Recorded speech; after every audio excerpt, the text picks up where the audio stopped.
திண்டுக்கல் மாவட்டம் குட்டுப்பட்டி கரந்தமலை கருப்பசாமி கோவிலில் ஆண்கள் மட்டுமே பங்கேற்ற ஆடி மாத பூஜை நடைபெற்றது. பக்தர்கள் நேர்த்திக்கடனாக வழங்கிய 50 ஆட்டுக்கிடாய்கள் வெட்டப்பட்டு கறிக்குழம்பு வைத்து 100 மூட்டை அரிசியால் சோறு பொங்கி பிசைந்து பக்தர்களுக்கு உருண்டைச்சோறு வழங்கப்பட்டது.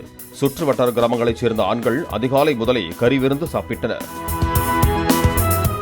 இங்க உள்ள கரந்தமலை கருப்பு ரொம்ப பவரானது. இந்த கரந்தமலை கருப்பு அழகர்கோவில் 18ஆம் படி கருப்புக்கு அடுத்து ரொம்ப பவரான கருப்பு. அழகர்கோவில் உள்ள நூபுரங்க தீர்த்தம் எப்படி ஃபேமஸா இருக்குதோ அதே மாதிரி இங்க உள்ள கரந்தமலை தீர்த்தமும் அழகர்வாத அருவி இருக்கு. மேல இந்த கருப்பு கோவிலுக்கு மேல அழகர்வாத அருவி இருக்கு. இந்த அருவி ரொம்ப இங்க தீர்த்தாடி கீழ நாடுகளுக்கு பூரா அங்க உள்ள மக்கள் பூரா இங்க தீர்த்தாடிட்டு போவாங்க. இப்படிப்பட்ட இந்த கருப்பு சாமிக்கு நாங்க ஆண்டுதோறும் ஒவ்வொரு வருஷமும் ஆடி மாதம் அமாவாசை முடிஞ்சு வர திங்கக்கிழமையில படையல் நடத்துறோம். இந்த படையல் நடத்தும் போது பெண்கள் ஊர்ல இருந்து குட்டுப்பேட்டில இருந்து கிளம்பி ஊருக்கு முன்னாடி பட்டாணி கோயில் சொல்லி ஒரு எல்லை இருக்கு. அந்த எல்லை வர வரையும் தான் அந்த பெண்கள் வர முடியும். அங்க கருப்புக்கு சாமி அவர் கருப்பு பெண்களுக்கு வரம் கொடுப்பாரு, கேட்ட வரம் கொடுப்பாரு. அவங்களுக்கு பூரா மேக்சிமம் வர்றது குழந்தை வர வேண்டிதான் வருவாங்க.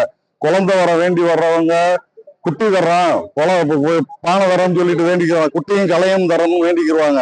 அவங்க வேண்டுதல் நிறைவேறுச்சுனாக்க அடுத்த வருஷம் அதை படைச்சு இந்த கருப்புக்கு அடுத்த வருஷம் படையலும் போது படிச்சு விடுவாங்க.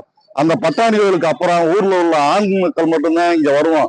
நைட்டு 12 மணியே போல இங்க பொங்கல் வச்சு புள்ளிக்கடா வெட்டிட்டு எரிசோறு எரிச்சு கருப்புக்கு படைப்பான். கருப்புக்கு படைச்சதுக்கு அப்புறம் இங்க ஆண் மக்கள் எல்லாருமே இந்த கருப்பு சாமிக்கு படைக்கப்பட்ட படையலை எல்லா பேரும் சாப்பிட்டுட்டு ஒவ்வொரு ஆண்டும் இந்த விழா சிறப்பா நடந்துகிட்டு இருக்கு.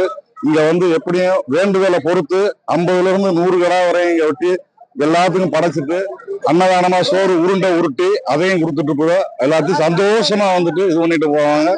பிளே ஸ்டோர் மற்றும் ஆப் ஸ்டோரில் இருந்து பாலிமர் செயலியை QR கோடு மூலம் பதிவிறக்கம் செய்யுங்கள். செய்திகளை உடனுக்குடன் பெறுங்கள்.